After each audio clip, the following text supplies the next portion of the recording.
आप सबको मेरा प्रणाम। आप सबके भीतर बैठे हुए परम पिता परमात्मा को मेरा प्रणाम। तो बहन जी बात कर रही थी अभी कि अपने आप को जानो। मेरे ख्याल दुनिया में इससे मुश्किल और इससे आसान काम कोई नहीं है। भाई किसी को जानना हो तो किसी के अंदर क्या क्या पता, ऊपर से हमारे पैर छू रहा है, इज्जत कर रहा है, अंदर से गाली दे रहा हो। और अपने आप को जानना हो तो कोई दिक्कत ही कोई नहीं ना। भी मेरे अंदर क्या चल रहा है, मैं क्या सोच रहा हूँ, क्या कर रहा हूँ, क्या दिखा रहा हूँ, उसमें तो किसी का कोई हस्तक्षेप है ही नहीं। तो इससे आसान काम क्या होगा। पर हर व्यक्ति अपने आप को जानने के बजाय दूसरे को जानने में और दूसरे को ठीक करने में लगा हुआ है। हर व्यक्ति। क्यों? क्योंकि भगवान ने एक सॉफ्टवेयर फिट कर दिया सबके अंदर, मन। और मन की कई विशेषताएं हैं। मन आपको एक बड़ी बात को वो उलझाए रखता है, विचित्र बात के अंदर, कि ये करूं या वो करूं। मन हर बुरी से बुरी चीज में भी कुछ अच्छाई ढूंढ लेता है, और मन हर अच्छी से अच्छी चीज में भी कुछ ना कुछ कमी ढूंढ लेता है। आप जब भी कहीं विचार करेंगे तो एक बार कौरव और पांडव इकट्ठे पढ़ा करते, तो उनके गुरुजी ने दुर्योधन को भेजा बाजार के अंदर कि जा भी शहर से किसी अच्छे व्यक्ति को ढूंढ कर लेके आ। जो व्यक्ति अच्छा हो वो शाम तक पसीने में लथपथ होकर वापस आ गया कि गुरुजी आप हमेशा पक्षपात करते हो, मेरे को वो काम देते हो जो होता ही नहीं, कोई अच्छा आदमी है ही नहीं शहर के अंदर। फिर उन्होंने दुष्टों को भेजा कि जा भाई किसी बुरे व्यक्ति को पकड़ कर ला। वो भी शाम तक घूमता रहा, वापस आया कि महाराज मुझे तो बुरा व्यक्ति कोई मिला नहीं।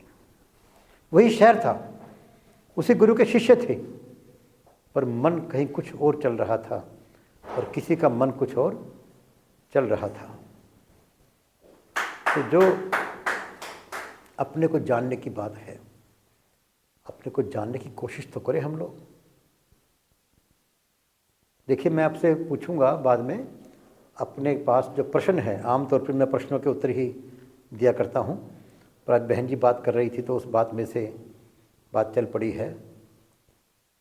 हम हैं कौन? जानने की बात करें, मैं कौन हूं? मैं एक आत्मा हूं। मैं एक आत्मा हूं। आत्मा कैसी होती है? ज्योति बिंदु प्रकाश स्वरूप। कैसे दिखा सकते हो किसी को? अपने आप देख सकते हैं। अपने आप देख सकते हैं। दिखा किसी को नहीं सकते, लेकिन वाणी से उसको दिखा सकते हैं। दिखा नहीं सकते किसी को आप आत्मा के बारे में बात करें। क्या आत्मा को छू सकते हैं आप? मन को अपने अंदर ले आए तो मिलन हो जाता है।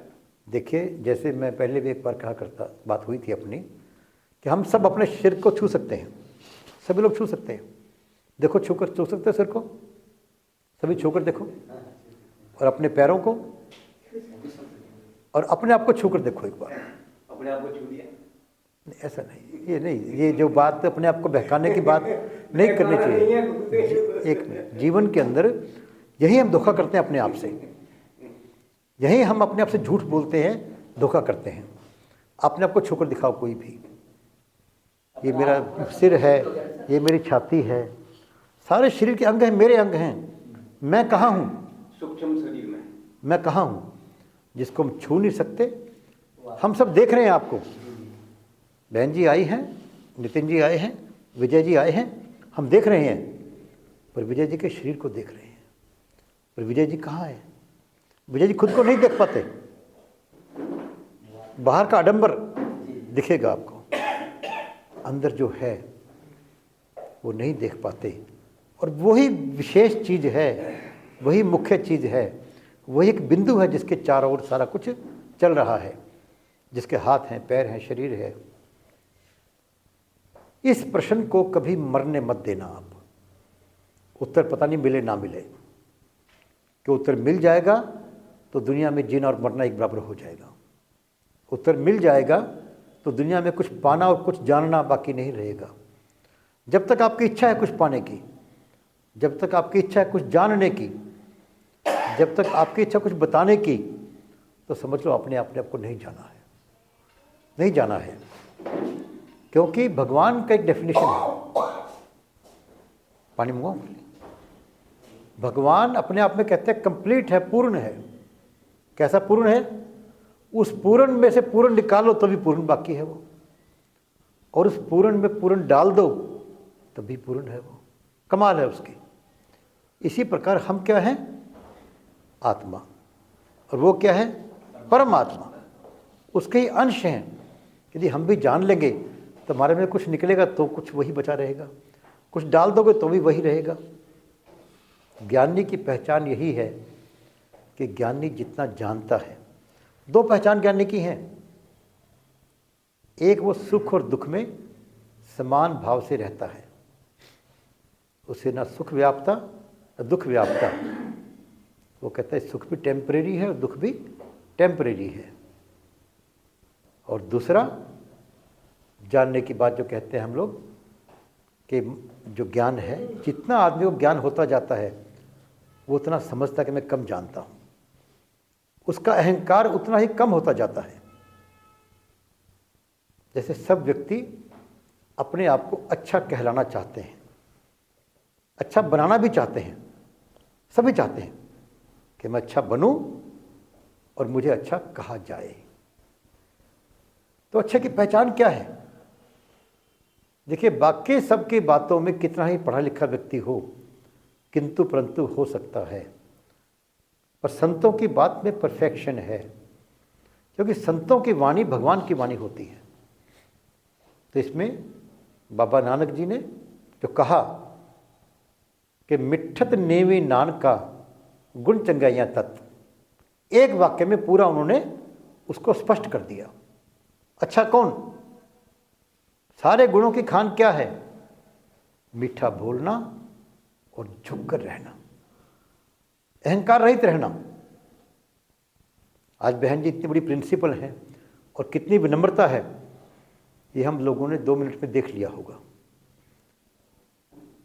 तो मिठत नेवी नान का, मीठा बोलना। उन्होंने ये नहीं कहा कि चोरी करने वाला है ना चोरी करने वाला अच्छा है। और आप विचार कीजिए अपने आसपास के अंदर, एक व्यक्ति बहुत गुणवान है पर अहंकार में रहता है, ढंग से बात नहीं करता, आप उससे दूर रहना चाहेंगे। कोई पूछेगा कैसा इंसान है, क्योंकि छोड़ यार कोई बंदा है वो, उसकी बात ही नहीं करोगे। एक व्यक्ति में कोई बुरी आदत है, शराब पीने की, जुआ खेलने की, चोरी करने की कोई बुरी आदत है, पर आपकी बड़ी इज्जत करता है, झुककर बात करता है, मीठा बोलता है। आप क्या कहोगे? आदमी तो बढ़िया है पर चोरी करने की आदत है। घटिया नहीं कहोगे उसको आप, सिंपल बात है। और मीठा बोलना और झुककर रहने में कोई पढ़ाई पढ़नी पड़ती है अपने को, कोई स्कूल कॉलेज नहीं चाहिए, कोई अकल और शक्ल नहीं चाहिए अपने को। हम जब मर्जी चाहे शुरू कर सकते हैं मीठा बोलना और झुककर रहना।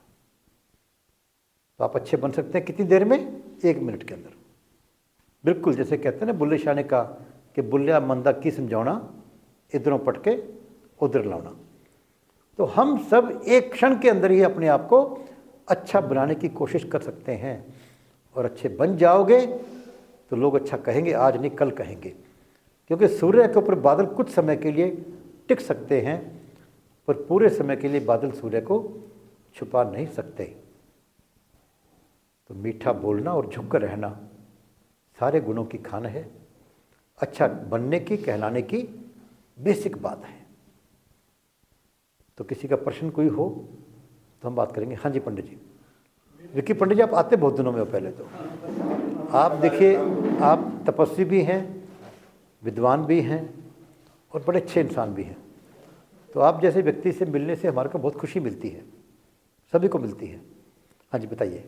मेरा प्रश्न यही है कि देखो, यहाँ बहुत सारी जीवात्माएं बैठी हैं शरीर धारण किए हुए, अपने अपने धाम से आई हैं, फिर अपने अपने धाम को चली जाएंगी जब उनका समय पूरा हो जाएगा। जी, आपने एक ही सवाल पूछा है, उसी का जवाब ढूंढते हुए मेरे पास इतना समय हो गया, और जितना ज़्यादा जाता हूँ उतना ये नींद या आलस या समझ योग में ही चला जाता हूँ, लेकिन जवाब नहीं मिल पाया कि हम कौन हैं, क्यों आए हैं, हमारा उद्देश्य क्या है, कि हमारी जो जीवात्मा, हम अपने को कैसे पहचाने। जैसे आँख को हाथ लगाया, कान को छू लिया, लेकिन कुछ भीतर बैठा उसको कैसे छुएं, जी। उसको कैसे महसूस करें। जी। योग के माध्यम से करें, ध्यान के माध्यम से करें, या ऐसा क्या कारण है जिससे हम उसको प्राप्त कर सकते हैं। बहुत अच्छा प्रश्न, क्योंकि अगर यही सवाल मिल गया तो फिर दूसरा सवाल जानने की आवश्यकता ही नहीं रहेगी। बहुत अच्छा प्रश्न आपका। यही सवाल शुरुआत है और यही है। बैठिए बैठिए बैठिए, बहुत अच्छा प्रश्न है।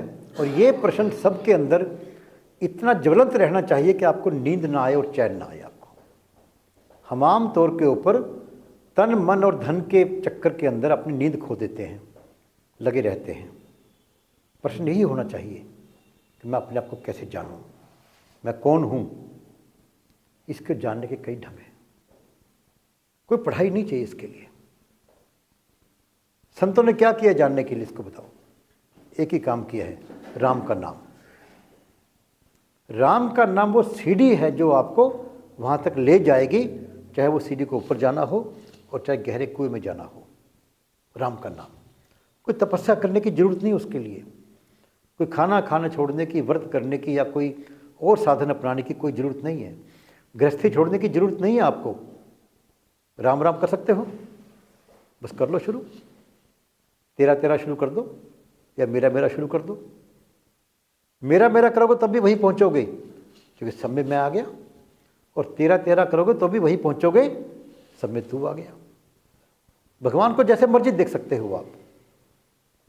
स्वामी राम तीर्थ ने कहा, स्व एम आई रामादि ट्रुथ, हम ब्रह्मास्मि।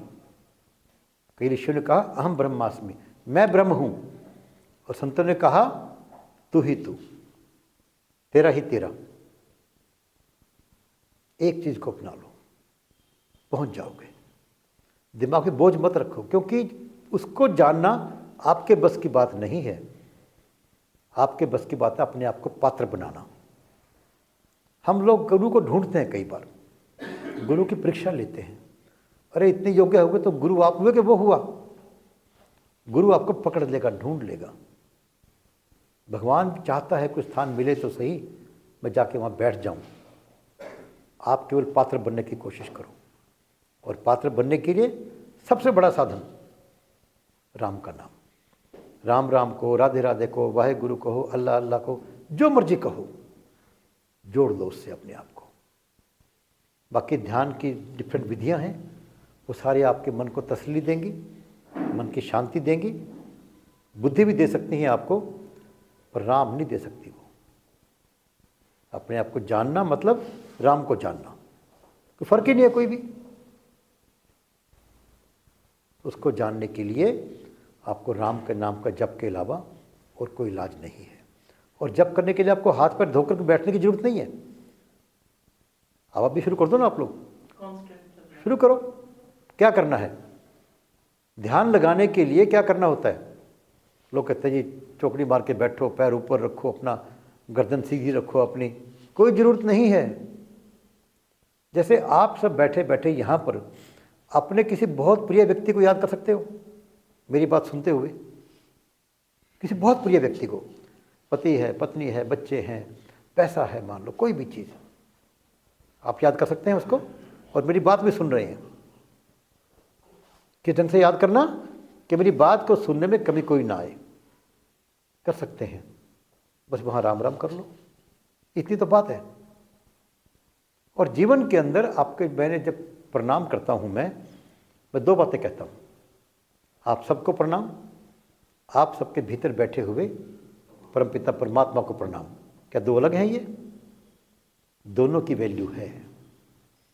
जैसे बिजली के बल्ब के अंदर बल्ब की भी अपनी कीमत है और बिजली की भी अपनी वैल्यू है। बिना बल्ब के बिजली अपने आप को दिखा नहीं सकती, बिना पंखे की बिजली मैं हूं ये बता नहीं सकती।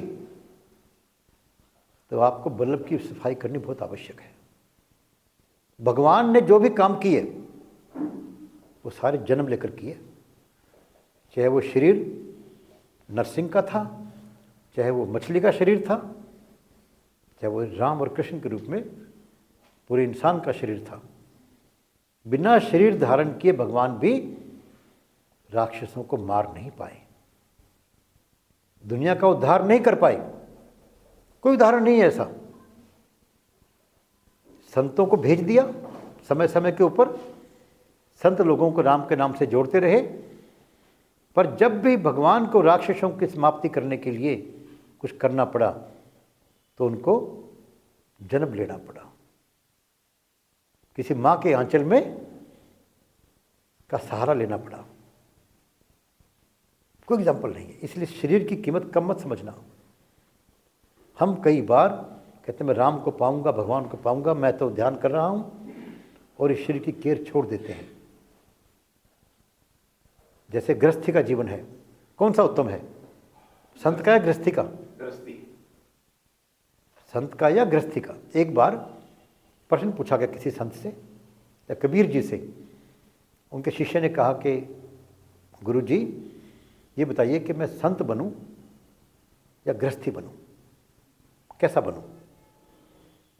तो कबीर जी ने कहा चलो बताते हैं, पहले मेरे साथ चलो एक बार। वो गए, ऊंची चोटी पहाड़ के ऊपर एक बहुत बूढ़े संत बैठे हुए थे। कबीर जी ने नीचे से आवाज मारी कि संत जी एक बार नीचे आओगे, कुछ काम है आपसे। संत जी नीचे उतर के आया आहिस्ता आहिस्ता। जब आए तो बोले मैं तो भूल गया यार क्या काम था। संत जी वापस चल गए, कोई बात नहीं। ऊपर पहुंचे ही थे, फिर दोबारा आवाज मारी, संत जी याद आ गया।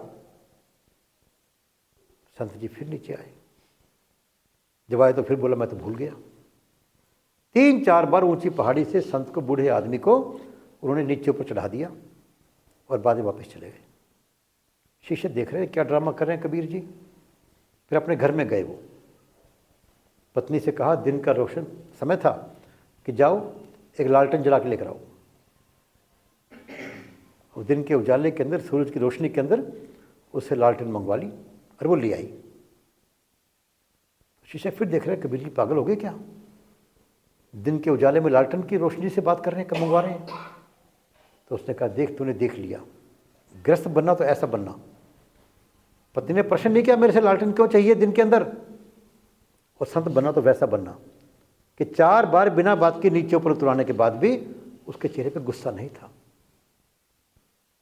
आप कभी गुरुओं की तस्वीर देखिए, ईसा मसीह की तस्वीर देखिए, उनके चेहरे के ऊपर गुस्सा नहीं है, दुख नहीं है। तेग बहादुर जी, गुरु अर्जुन देव जी कैसे बैठे हुए हैं, प्रभु का शुक्रिया करते हुए बैठे हैं। उस वक्त भी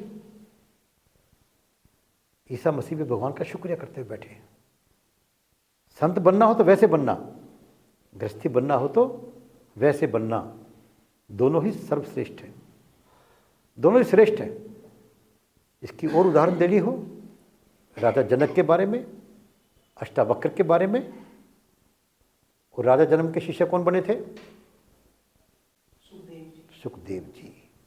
उस वक्त के सबसे विद्वान व्यक्ति सुखदेव जी, अपने समय के व्यास जी के पुत्र, सबसे विद्वान व्यक्ति। वो जाने लगे ऊपर वैकुंठ के अंदर, उनको एंट्री नहीं मिली कि आप तो बिना गुरु के हो, गुरु बनाकर आओ तो आपको यहाँ पे एंट्री मिलेगी। गुरु क्यों? अरे छोटी सी 4th 5वीं क्लास पास नहीं होती बिना गुरु के। हम जीवन की पढ़ाई पढ़ना चाहते हैं बिना गुरु के। वापिस आके अपने पिताजी से पूछते हैं, पिताजी मेरा गुरु बनने लायक कौन है? वो विद्वान ही इतने थे। तो उन्होंने कहा भी तेरा गुरु बनने लायक तो केवल राजा जनक हैं, केवल राजा जनक। वो चल पड़े रास्ते में सोचते जाते हैं, वो गृहस्थी व्यक्ति, पूरे भोग विलास में डूबा हुआ व्यक्ति, और मैं एक संत, मैं इतना ज्ञानी, मेरे गुरु वो बनेंगे। वापस आ गए। फिर क्या पिताजी से अपने, पिताजी कोई और बताओ कोई, वो तो राजा है, हर तरह के भोग विलास करता है, वो मेरा गुरु कैसे बनने लायक है? फिर उनके पिताजी ने कहा कि भाई इस दुनिया में तो, इस समय तो पृथ्वी के ऊपर तेरा गुरु बनने लायक वही हैं और कोई नहीं है।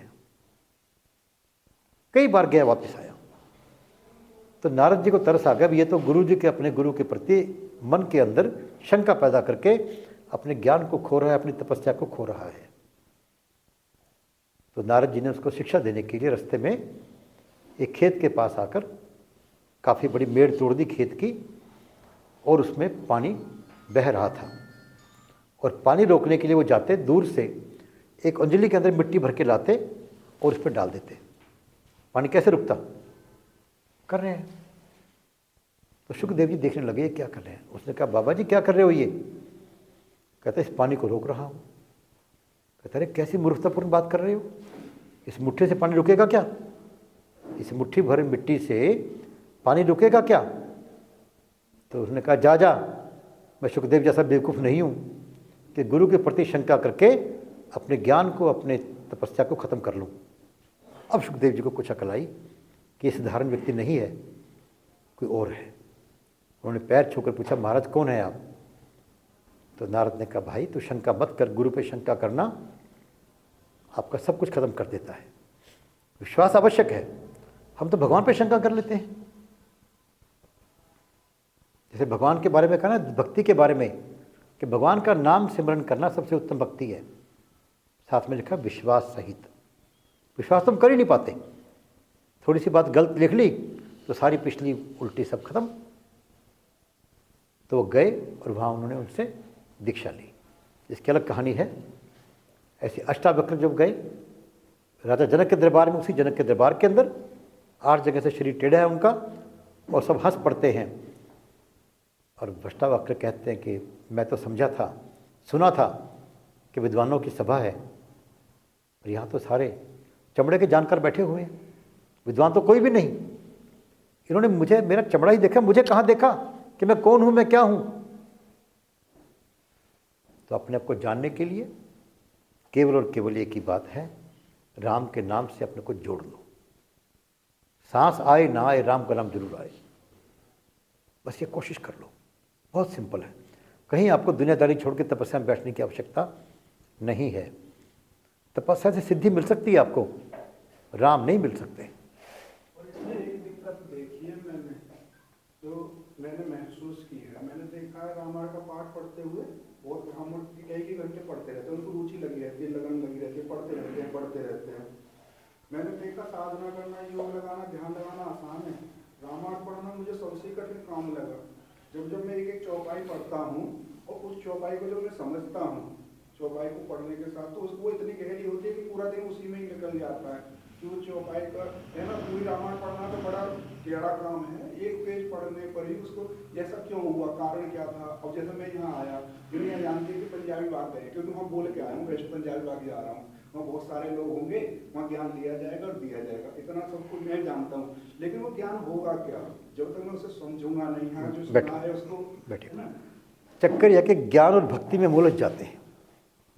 ज्ञान और भक्ति में हम उलझ जाते हैं। आप कर रहे हो ज्ञान की बात, मन की खुराक है, बुद्धि की खुराक है ज्ञान। जानते जाएंगे अच्छा लगेगा। भक्ति में कुछ नहीं चाहिए। मैंने भक्ति की बात की है। क्या गुरु नानक देव जी रामायण पढ़े हुए थे? क्या कबीर जी या रविदास जी को रामायण पढ़ी थी उन्होंने? गीता पढ़ी थी? कुछ नहीं पढ़ा उन्होंने। एक काम किया, राम राम किया। वाल्मीकि जी क्या करते थे? डाके डालते थे, लोगों को मारते थे, और फिर क्या किया? राम राम करना शुरू कर दिया। बस कुछ नहीं करना आपको। भक्ति आसान है, ज्ञान की रूह बहुत मुश्किल है। ज्ञान में आदमी भटक भी सकता है, ज्ञान में गिर भी सकता है, और ज्ञान के अंदर चरम सीमा पर जाकर भी कहीं चूक कर सकता है। इसलिए दुनिया के अंदर जितने भी ज्ञानी हुए हैं, जिनको आप जानोगे, सभी कभी न कभी भटके हैं। नारद जी जैसे मुनि भी भटके हैं, कोई बाकी नहीं ऐसा। भगवान जी के पार्षद बने हुए जय विजय भी हंस पड़े, तो भटक गए ना, मन के बस में हो गए। पर मुझे एक भगत का नाम बता दो जो भटका हो। कोई नाम दुनिया के अंदर जो भक्त हुए हैं, जो संत हुए हैं, जो सूफी हुए हैं, एक नाम भी ऐसा नहीं मिलेगा आपको। और उन्होंने केवल राम राम किया है, बाकी तो आकाशवाणी होती है भाई। कोई भी संत ग्रंथ पढ़कर संत नहीं बना। संत ने जो बोला वो ग्रंथ बन गया। किसी संत ने कभी ग्रंथ पढ़कर कोई काम नहीं किया। उनके मुंह से जो आवाज़ निकलती है वो परमपिता परमात्मा की आवाज़ निकलती है। कहते हैं आकाशवाणी हुई। आकाशवाणी तो हर वक्त होती रहती है, पर हम सुने तो सही उसको। सुनेंगे कब? जैसे मोबाइल फ़ोन के ऊपर कौन सी आवाज़ आएगी, जिसकी उसकी लाइन मिली होगी, आपस के अंदर संपर्क उसी से हो पाएगा। इसी प्रकार भगवान से संपर्क करने के लिए हमें अपने आप को पात्र बनाना है। हमें वो लाइन,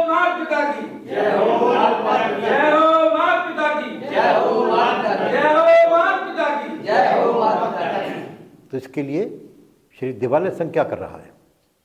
श्री दिवालय संघ का क्या काम है? अगर एक लाइन में कहना हो, सभी को राम के नाम से जोड़ना, राम के काम से जोड़ना। अब राम के नाम की बात तो हो गई, राम का काम क्या?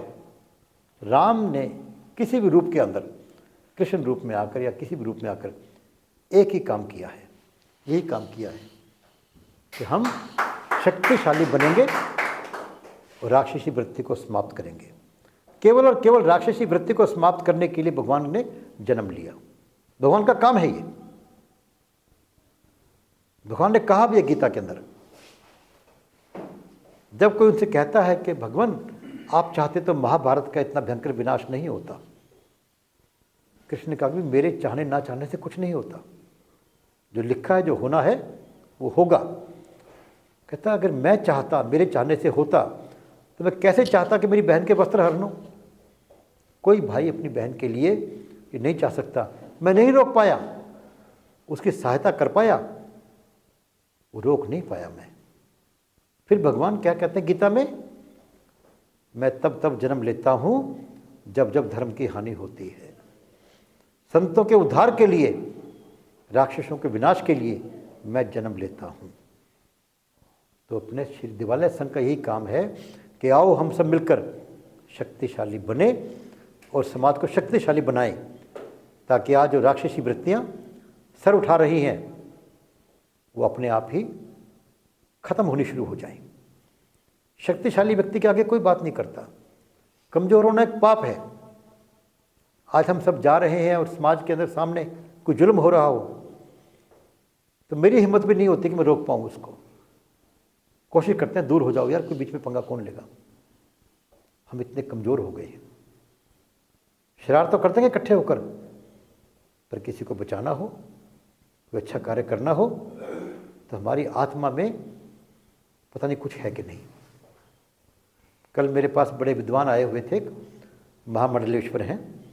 बात चल पड़ी, वो 1 2 3 काम कर रहे हैं, बच्चों को IAS बनाने की पढ़ाई भी करवा रहे हैं, कई जगह बात कर रहे हैं। मेरे को वो कहते ही हम तो आपको अभी सम्मान देंगे राज ऋषि का। मगर मुझे इससे कोई फ़र्क नहीं पड़ता भाई, ना कुछ मिलता मेरे को।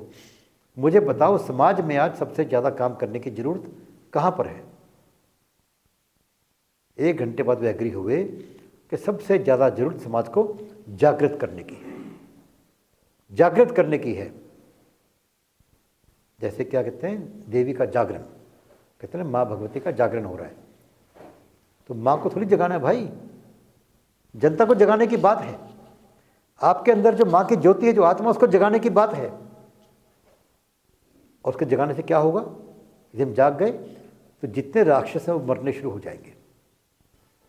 चाहे महिषासुर अहंकार का राक्षस हो, वो मरेगा, क्योंकि जिसकी जागृति हो जाएगी वो अहंकार नहीं करेगा। शुंभ निशुंभ जैसे राक्षस क्या है? शंका करना अपने आप के ऊपर, शंका करना दूसरे के ऊपर, विश्वास नहीं करना। ये भी एक राक्षस बनकर अपने को तंग करता है। तो जितने भी राक्षस हैं अपने, वो सारे अपने मरने शुरू हो जाएंगे यदि हम जागृत हों। तो अपने आप को जगाना है, सारे समाज को जगाने का कार्य करना है। संतों ने जगाया ही है और कुछ नहीं किया लोगों को, और उसका साधन कानों में पड़े। इसलिए नींद स्वाभाविक है, कभी किसी को जगाना नहीं, रोकना नहीं। सब जब यहाँ आते हैं चलकर सबका मन होता है कि हम बात करें, बात सुने राम के नाम की बात। लेकिन कलयुग है ना भाई, काल का राज्य है, वो अपना हथियार फेंकेगा तो आहिस्ता आहिस्ता उसको हम कंट्रोल कर सकते हैं और हो जाता है। पर लेकिन नींद आना कोई बुरी बात नहीं है, डिस्टर्ब करना बुरी बात है दूसरे को, वो बुरी बात है। और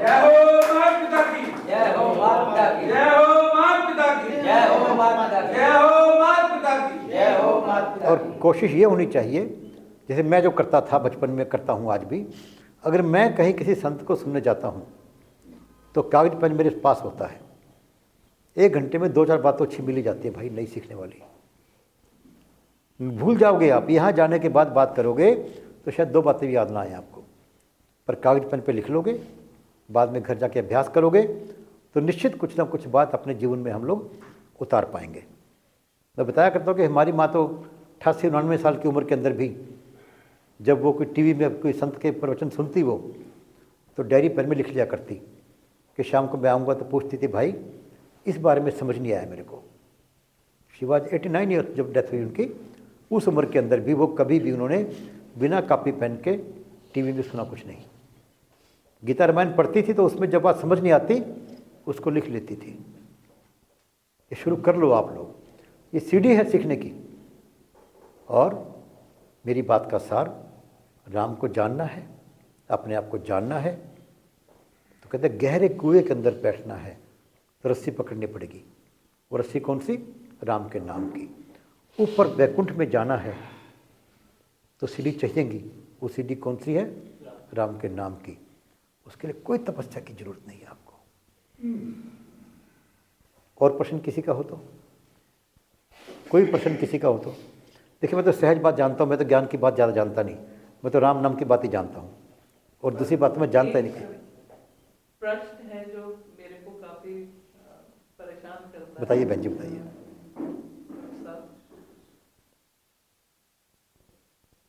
हमारे ग्रंथ कहते हैं कि, कुछ ग्रंथ कहते हैं कि इंटेंशन जो है वो आपकी ठीक है। जैसे पाप और पुण्य है, आज मैं कुछ कर रही हूँ तो हो सकता है मैं वो पुण्य समझ के कर रही हूँ पर किसी और के लिए वो पाप है, हो सकता है ऐसा।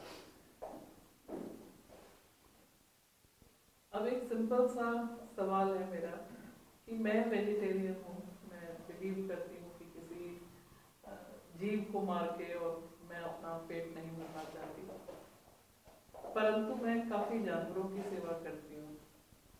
उनके लिए अब चाहे शिवरात्रि हो, चाहे रामनवमी हो, चाहे नवरात्रि हो, मुझे चिकन लाना पड़ता है और उसमें मुझे कहीं गलानी होती है, पर फिर मैं उस गलानी को दरकिनार करके सोचती हूँ कि नहीं, मैं ये अपने लिए तो नहीं कर रही, मैं उनका पेट पालने के लिए कर रही हूँ।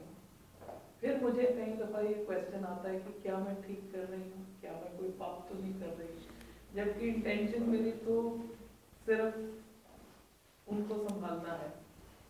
पहली बात, ये प्रश्न आना ही अच्छी बात है, बहुत अच्छा प्रश्न है ये।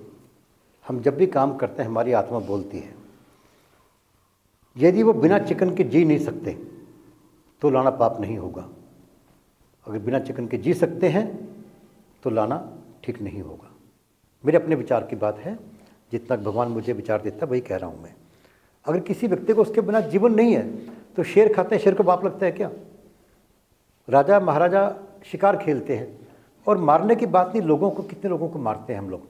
जो लड़ाई होती है भारत पाकिस्तान की या किसी भी देश की आपस के अंदर, कितने लोग मारे जाते हैं। किसी को मारना या मरना पाप पुण्य की बात नहीं है। क्यों मारा, किस कारण से मारा?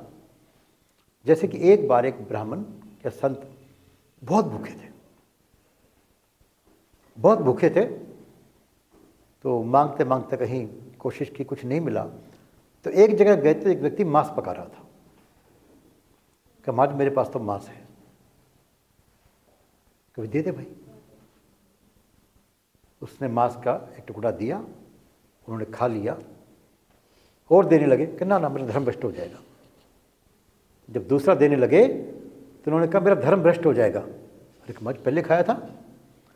कहते वो मेरे जीवन को बचाने के लिए आवश्यक था, उसके बिना मर जाता मैं भी, अब मैं एक दिन जी सकता हूं बिना खाए। तो आप देखिए, क्या वो जो पशु जिनको पालते हैं आप, क्या उनके बिना वो जी नहीं सकते? देख लीजिए आप, मैंने लोगों को देखा है कि मांसाहारी जीव भी वेजिटेरियन चीज़ खाते हैं। वेजिटेरियन मांसाहारी खाए ना खाएं, पर कोई मांसाहारी ऐसा नहीं जो पानी ना पीता हो और दूध ना पी सकता हो। समय लगेगा उसको अडॉप्ट करने में, हमें उसको शक्तिशाली बनाना है, उसकी जरूरत नहीं को बनाने की अपने को। तो आप देखिए, अगर उसके बिना वो जी सकते हैं तो आप इसको अवॉइड कीजिए, और अगर आप, वरना फिर मन से निकाल दीजिए जो होना ठीक है। दिमाग में बोझ मत रखिए अपने पे, जो करना मस्ती से करो। अपने कर्म को पूरी तरह से निष्ठा से करना भी एक भक्ति है, पर वो कर्म मेरा है कि नहीं है। आप पढ़ाते हैं, पढ़ाना आपके कर्म की निष्ठा है। माँ अखेट करना किसी उसके लिए जरूरी हो सकता है जिससे सीमा पर जाकर लड़ाई करनी हो। हम जाके शौक के शिकार खेलना शुरू कर दें तो पाप ही कहलाएगा वो, केवल शौक के लिए। किस कारण कर रहे हैं वो, इसकी वैल्यू है। एक आदमी को मारने से 10 लोगों को फांसी हो सकती है, और 10 लोगों को मारने से एक व्यक्ति को वीर चक्र मिल सकता है। कर्म क्या किया है इससे ज़्यादा महत्व है कर्म क्यों किया है, किस कारण से किया है। तो आप विचार करना कि क्या उन पशुओं को जिनको आप पालती हैं बड़ा अच्छा कार्य करती हैं। क्योंकि धर्म क्या है, हम जब भी कहते हैं कि 4 तरह के फल बताए गए हैं, भगवान की पूजा करने से या रामायण में बार बार कोई भी अच्छा कर्म करने से कहते हैं कि 4 फल मिले। 4 कौन से हैं, धर्म, अर्थ, काम, मोक्ष। पहला फल बताया गया धर्म पर चलना। धर्म पर नहीं चलते बाकी सब बेकार है। धर्म पर चलकर अपने को पैसा कमाना, धर्म पर चलकर पैसे कमाए हुए से दुनिया के सुखों को भोगना, और फिर इन सबसे विरक्त होकर मोक्ष की ओर अग्रसर होना। तो धर्म क्या है, धर्म के मंदिर, गुरुद्वारे, मस्जिद, गिरजाघर धर्म नहीं है। धर्म है मानवता के कल्याण के लिए बनाए गए नियम। अब जो भी कर्म कर रही है, जैसे मेरे से बात चली एक बार कि चमड़ा भगवान के मंदिर में नहीं ले जाते। मुझे किसी ने कहा जूते पहन के बैठे हैं आप, नहीं, किसी ने कहा था। मैंने कहा भाई चमड़ा नहीं आना चाहिए, सत्संग है। लेकिन मैंने कहा मंदिर में तो ढोल बजाते हैं, वो चमड़े का ही होता है, खूब बजाते हैं। पर्पस क्या है, किस कारण से ले जा रहा हूँ। गंदगी भरा सोना भी होगा तो मंदिर में नहीं ले जाऊंगा मैं। पर्पस क्या है, चमड़ा बुरा नहीं हुआ।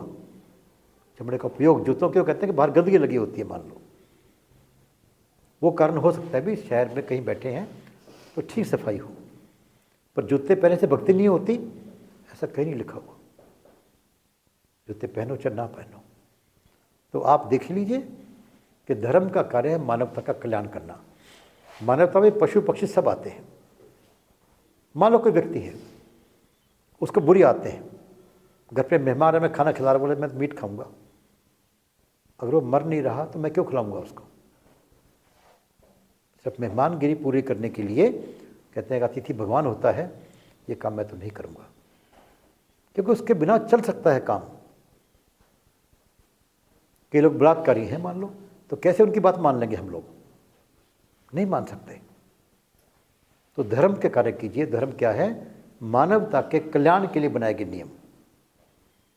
अगर उस काम से मानवता का कल्याण होता है कीजिए, नहीं होता है तो मत कीजिए। और प्रश्न किसी का कोई हो तो, कोई भी प्रश्न किसी का। हाँ जी बोलिए। ज्ञान और भक्ति सर, ये 2 रास्ते हैं जी, तो हमें कौन से रास्ते पे चलना चाहिए। जी, ज्ञान से भी भगवान की प्राप्ति होती है, भक्ति से भी प्राप्ति होती है, और तीसरा एक और रास्ता है, कर्म करने से प्राप्ति होती है। अपने निर्धारित कर्म को करने से भी प्राप्ति होती है। कई एग्जाम्पल हैं इसके, और जिसकी बड़ी एग्जाम्पल है व्याद गीता। एक व्याद जो मांस बेचा करता, वो अपने कर्म के अंदर निरंतर समर्पित ढंग से काम करने के बाद भी वो महाज्ञानी बन गया था, जिसने ऋषियों को ज्ञान दिया। लेकिन इनमें सरल कौन सा है, आप कर कौन सा सकते हैं, डिपेंड इसके ऊपर है, उसमें लग जाओ। पहले ज्ञान की बात ले लें। हमें पता नहीं ज्ञान होता क्या है। अब ज्ञान के बारे में गीता में क्या लिखा है, ज्ञानी वो है जो सुख और दुख में समान भाव से रहे। इसे बताओ क्या पढ़ना, बताओ कुछ पढ़ना है इसके अंदर, नहीं पढ़ना। बन जाओ ज्ञानी, आज ही भगवान मिल जाएंगे आपको। माया क्या कहती है, लक्ष्मण पूछते हैं श्री राम से कि प्रभु आपकी माया ने पूरी दुनिया को उलझा रखा है, ये माया क्या चीज़ है। बड़ा सुंदर सिंपल उत्तर, कि लक्ष्मण तू और तेरा, मैं और मेरा, यही माया है और कुछ माया नहीं है। यदि ज्ञानी होगा तो उठ जाओ, तू और मैं से ऊपर। किताबों में ज्ञान नहीं रखा। इसके एग्जाम्पल है, वेदों ने लिख दिया सारे ज्ञान के बाद, नेति नेति, कि ज्ञान का कोई अंत नहीं है। जब अंत नहीं है तो ज्ञान में कहाँ से पाओगे आप? सबसे सरल रास्ता है भक्ति का। कर्म करना भी मुश्किल है, अपने कर्म में लगे रहना भी कई तरह की व्याध है, कई तरह की प्रलोभन रोकते हैं। पर राम के नाम लेने में कोई चीज़ आपको रुकावट नहीं बन सकती। आप राम राम करना शुरू कर सकते हैं। ये सरल है, आसान है, और मैं तो भाई ये काम कर सकता हूँ। ज्ञान की भाषा तो बहुत मुश्किल है, इसलिए मैं ज्ञान से दूर रहता हूँ। कई हमारे मित्र बहुत ज्ञानी आते हैं, मैं कहता भाई ज्ञान की बात मुझे नहीं आती है, मैंने ना तपस्या की, ना मैंने कोई भक्ति की। मैं तो यहाँ बैठा हूँ तो राम राम कर रहा हूँ, आपसे बात करते आपकी बात सुन रहा हूँ तो भी राम राम कर रहा हूँ। इतना तो करना मेरे को, फिर जो करना वो करेगा। समर्पण प्रभु को, समर्पण, अच्छे बुरे की पहचान ना हो। और समर्पण के एग्जाम्पल मैं एक और सुना देता हूँ, कई बार सुनाइए यहाँ पर, पता नहीं किसको याद है किसको नहीं है। तो याद करने का मतलब होता है अपने जीवन में उतारना उसको। जैसे कि पांडवों को पाठ पढ़ा रहे हैं गुरुजी, और एक पाठ पढ़ाया भी, हमें सत्य बोलना चाहिए। सिंपल बात है। अगले दिन सुना, सबने सुना दिया, युधिष्ठिर कहता मुझे याद नहीं है। सबसे ज्ञानी विद्वान उनमें से होशियार युधिष्ठिर था। अगले दिन 3-4 दिन तक जब उसको याद नहीं है, तब गुरुजी गुस्सा हो गए, कहते तुमको 4 लाइनें याद नहीं होती? कहता महाराज जब तक मैं झूठ बोल रहा हूँ याद कैसे हुई मेरे को? मैं झूठ बोल रहा हूँ तो याद कैसे हुई? या तो तब होगी ना जब मैं झूठ बोलना छोड़ दूँ। तो समर्पण क्या होता है, भगवान की भक्ति क्या होती है कि एक गांव के अंदर तो संत जाते हैं, उन्होंने कहीं आराम करना है तो पूछते हैं भी कहाँ आराम करें? तो किसी ने कहा प्रजापति जी बहुत भगवान की भक्ति करते हैं, इनके घर जाइए, ये आपकी सेवा करेंगे। वो गए, नहाए धोए, खाना खाया, तो प्रजापति जी पास आके बैठ गए कि भगवान की बात सुनाओ, कोई मालिक की बात सुनाओ। तो पहला संत कहता है भगवान जो अच्छा बुरा करे उसे स्वीकार कर लेना चाहिए। तसली नहीं हुई। दूसरा संत कहता है भगवान जो अच्छा बुरा करे उसे खुशी खुशी स्वीकार कर लेना चाहिए। प्रजापति जी को इससे भी तसली नहीं हुई। तो दोनों संत कहने लगे आप बताओ क्या होना चाहिए भाई, इससे आगे तो पढ़ाई हमारी है नहीं। ये कहते हैं दोनों में अहंकार है, करने वाला भगवान है और तुम करोगे फैसला अच्छा कि बुरा है। कौन करने वाला? भगवान। और फैसला कौन कर रहे हो? आप कर रहे हो, अच्छा है कि बुरा है। भगवान के भगत को, भगवान के मानने वाले को, भगवान को समर्पण करने वाले को ये तमीज ना हो, उसका प्रसाद है, चाहे गले में फूलों की माला पड़ी हो, चाहे गले में जूतों की माला पड़ी हो, प्रसाद है उसका। तो समर्पण चाहिए भाई। तो भक्ति करना आसान है, इसलिए भक्ति की बात करता हूँ मैं। बाकी सारे रास्ते कठिन हैं, फिसलन भी है, कीचड़ भी है, कांटे भी हैं। जो कर सकते हो वो कर लो। और किसी की बात कोई? तो चले। हाँ जी प्लीज। हाँ जी। थोड़ा बताएंगे इस दुनिया में सबसे अच्छी और सच्ची और सस्ती कौन सी चीज है? केवल एक ही चीज, राम का नाम। उससे सस्ती कोई चीज दुनिया में नहीं है। दुनिया में इससे सस्ती कोई चीज ना है और ना इससे कीमती कोई चीज है। दो बातें समझिए आप। महंगी की बात नहीं कर रहा हूं मैं, सबसे कीमती, सबसे हम जो चीज लेते हैं कहते हैं भी सस्ती भी हो टिकाऊ भी हो। सबसे ज़्यादा टिकाऊ, कीमती और सस्ती राम का नाम है। हो सकता है मेरे विचार कुछ अलग हों। हो सकता है, हो सकता है। मैंने जो बात की है अच्छी और सस्ती और सच्ची, सबसे अच्छी है जुबान। अच्छा सबसे सच्ची वो है जुबान, सबसे सस्ती है जुबान। देखिए उसकी सृष्टि मतलब जो है क्या है, 10 द्वार है हमारी बॉडी के, तो वो अपने अपने काम करते हैं और आखिर जो फैसला ले लेते हैं तभी हम उस कर्म में घुसते हैं, चाहे अच्छा हो चाहे वो बुरा हो। जैसे दो कान हैं, दो अभी आँख हैं, दो नाक है, जीवा है, दो आपकी बात बीच में काट रहा हूँ मैं। दुनियादारी की बात जो करें ना अपना, दुनियादारी की बात करें तो ज़बान की बात जो कही आपने, ये लुकमान हकीम के बारे में बात आती है कि लुकमान हकीम किसी के गुलाम थे, तो उनके किसी ने बताया भी ये गुलाम आपका बहुत विद्वान है। तो उसके मालिक ने कहा विद्वान है तो मैं इससे प्रश्न पूछूंगा और ठीक जवाब दिया तो मैं इसको आज़ाद कर दूंगा। तो उन्होंने पूछा कि दुनिया की सबसे बुरी चीज़ कौन सी है बताओ मेरे को। उन्होंने कहा ज़बान। ये कड़वा बोलकर पता नहीं क्या करते। फिर कहा दुनिया की सबसे अच्छी चीज़ कौन सी है, फिर कहा ज़बान, कि मीठा बोलकर ही कुछ भी कर दे। तो ज़बान के बारे में दुनियादारी की बात करें, बिल्कुल ठीक कहा आपने, ये बिल्कुल ठीक कहा आपने, जुबान ही है। बिल्कुल ठीक कहा आपने, सबसे अच्छी और सस्ती और सस्ती जुबान है। बिल्कुल ठीक कहा क्योंकि आपने। जीवा जो है, एक जो है किसी चीज का टेस्ट बताने के लिए जीवा का टेस्ट इस्तेमाल किया जाता है कि ये मीठी है, ये नमकीन है, ये कड़वा है, ये खारा है, ये फीका है। बिल्कुल ठीक कहा आपने। और उसी जुबान से जो है अगर आदमी विनम्रता से बात करे तो अगले वाले का कितना भी नुकसान हो रहा हो, चाहे वो फिजिकली है या बिल्कुल ठीक कह रहे हैं आप, बिल्कुल ठीक कह रहे हैं आप, तो उससे माफी मांग लेता है विनम्रता से, तो बड़े से बड़े बिल्कुल किए ठीक, जाते हैं। बिल्कुल ठीक बात कहा आपने। दुनियादारी के ज्ञान की बात करें तो ज़बान की बात बिल्कुल ठीक है, और मीठी इसलिए बिल्कुल। कि जुबान के अंदर इतना मीठा है कि उसके सामने दुनिया की कोई भी मिठाई या कोई भी ऐसा सबसे मीठी, सबसे कड़वी, सबसे अच्छी, सबसे बुरी, बिल्कुल ज़बान है। पर मेरे को कुछ मजबूरी है कि मेरे को राम नाम के अलावा कुछ आता ही नहीं मेरे को। करते हैं, तभी तो जीवा का इस्तेमाल होता है। जी जी जी अपने विचार व्यक्त करते हैं लोग। जी जी, बिल्कुल ठीक, सत्संग में किसका विचार होता है? जीवा का ही तो होता है। बहुत बढ़िया, कितने अच्छे से उसने व्यक्त की है कथा। बिल्कुल ठीक बात कही, बहुत अच्छी बात कही। ठीक है जी, नहीं बढ़िया बात है।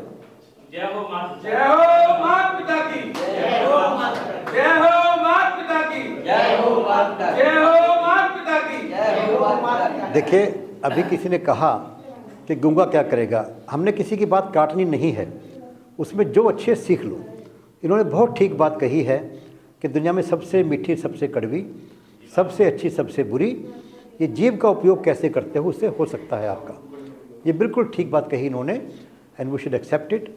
लेकिन जो राम नाम की बात है उसका कहीं किसी से मुकाबला नहीं है, क्योंकि राम का नाम तो गूंगा भी ले ले, अंधा भी ले ले, कुछ भी ना हो तो वो ले ले। ठीक है जी, इधर से पकड़ लो। तो सबको मेरा प्रणाम। आप सब आए, बहुत बहुत आपका धन्यवाद, स्वागत आपका। और हम सब के ऊपर प्रभु की कृपा है कि हम सत्संग में आ पाते हैं। हम इसका नाम मीटिंग रखें, सत्संग रखें, चर्चा कुछ भी रखें, कि लेकिन जहाँ राम नाम की चर्चा है उसको सत्संग कहना ही उचित रहता है। तो हम संस्कारों की बात करते हैं, तो आप सबको अंत में प्रभु से प्रार्थना कि हम सबको नेक कार्य करने की प्रेरणा दे, नेक कार्यों में सफलता दे। सबको